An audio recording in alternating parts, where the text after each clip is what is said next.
ఈనాటి రాజకీయాల్లో ఒక వజ్రం అని చెప్పుకోవచ్చు, ఆణిముత్యం అని పిలవచ్చు.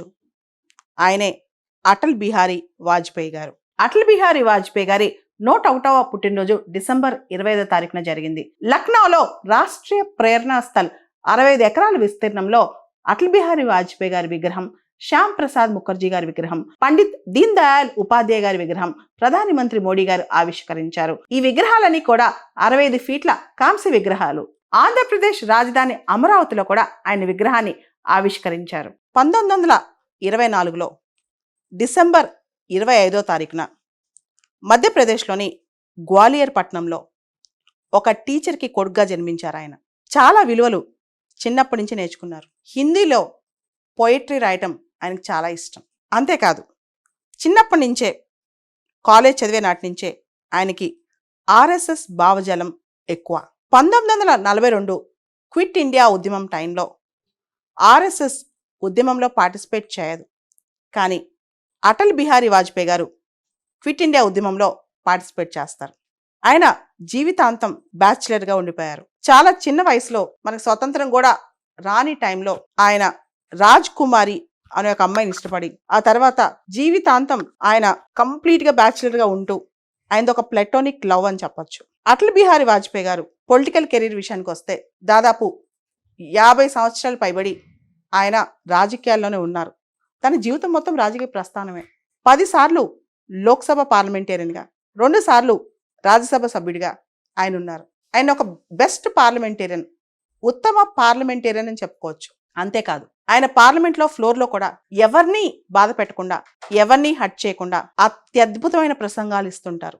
చలోక్తులు కూడా చాలా అద్భుతంగా ఉంటాయి. 1957లో నెహ్రూ గారు అటల్ బిహారీ వాజ్పేయి గారిని ఒక ఫారెన్ డిగ్నిటరీకి పరిచయం చేస్తూ ఈయన ఖచ్చితంగా భవిష్యత్తులో future prime minister of India అని చెప్పి పరిచయం చేస్తారు. ఆ తర్వాత అటల్ బిహారీ వాజ్పేయి గారు దాదాపు 40 ఏళ్లకు పైన వెయిట్ చేయాల్సి వచ్చింది ప్రైమ్ మినిస్టర్ అవడానికి. ఎమర్జెన్సీ టైంలో దాదాపు 19 మాసాల పాటు జైల్లో ఉన్నారు ఆయన. అటల్ బిహారీ వాజ్పేయి గారి ఆయన రాజకీయాలకు అతీతంగా ఉన్నత విలువలు కలిగిన వ్యక్తి. ముఖ్యంగా నెహ్రూ గారు చనిపోయినప్పుడు ఆయన ఇచ్చిన స్పీచ్ నెహ్రూ గురించి చాలా అద్భుతంగా ఉంటుంది. Favourite prince of mother India అంటారు. ఈ మదర్ ఇండియాకి జవహర్లాల్ నెహ్రూ ఒక ఫేవరెట్ ప్రిన్స్ అంటారు.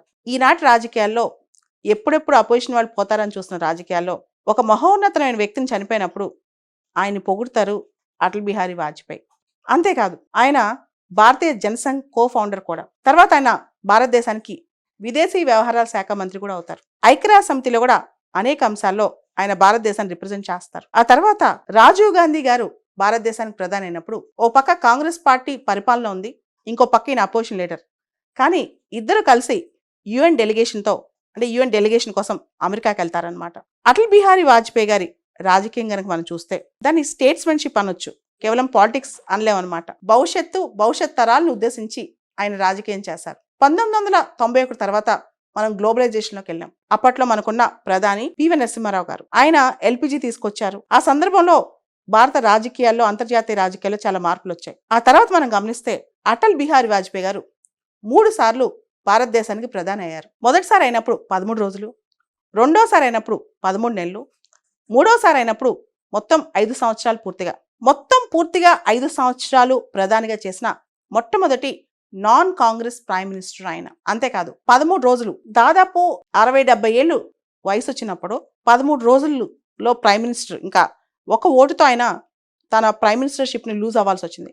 ఆ టైంలో కూడా హార్స్ ట్రేడింగ్ అంటే ఓట్లు కొనుగోలు, సీట్ల కొనుగోలు ఇలా ఏమీ చేయలేదు. విలువలకే కట్టుబడి ఉన్న రాజకీయం చేశారనమాట. ఆ తర్వాత 1998లో న్యూక్లియర్ టెస్ట్ పోఖ్రాన్ 2 ఆపరేషన్ శక్తికి వెళ్ళారనమాట. ఎలా వెళ్ళారు చెప్పరా? పివి నరసింహారావు గారు ఆయనతో ఒక మాట అంటారంట. పివి నరసింహారావు గారు ప్రైమ్ మినిస్టర్షిప్ అయ్యే టైంలో, నేను న్యూక్లియర్ టెస్ట్ చేద్దాం అనుకున్నాను, కానీ పొలిటికల్ క్లైమేట్, ఇంటర్నేషనల్ క్లైమేట్ నాకు సహకరించలేదు, నువ్వు దీన్ని కంటిన్యూ చేయాలని చెప్పారంట. అదే దిశగా ఏదైతే అంతకుముందు ప్రభుత్వాలు చేశాయో రాజకీయాలకు అతీతంగా, రాజకీయాలతో ప్రమేయం లేకుండా చాలా వ్యవస్థలను కంటిన్యూ చేసుకుంటూ ఇంకా ఇంప్రూవ్ చేస్తూ వచ్చారు.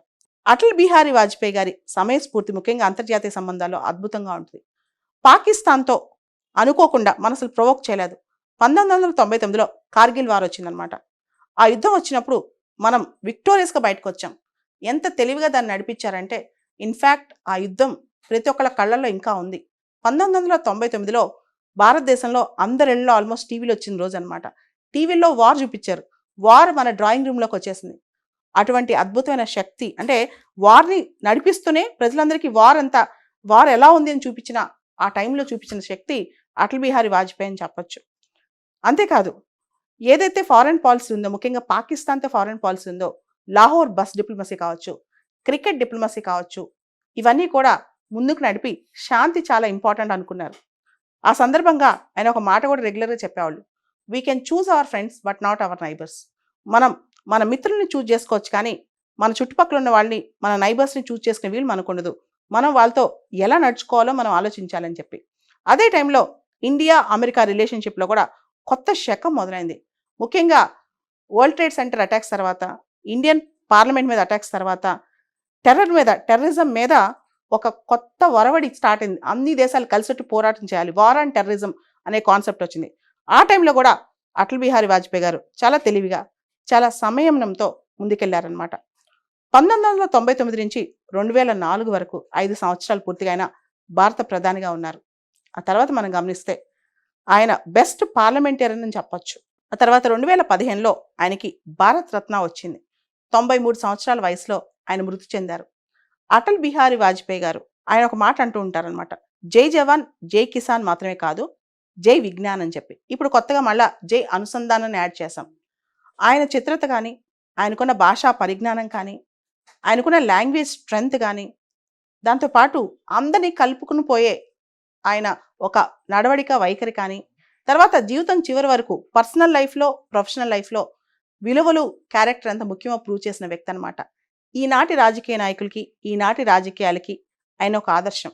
ఈనాటి యువతకి ఆయన గురించి పూర్తిగా తెలియకపోవచ్చు, కానీ ఆయన జీవితమే ఒక రాజకీయ గ్రంథం, ఆయన జీవితమే ఒక రాజకీయ పుస్తకం, ఆయన జీవితమే భవిష్యత్ రాజకీయాలకి ఒక పరమావధి అని నేను నమ్ముతాను.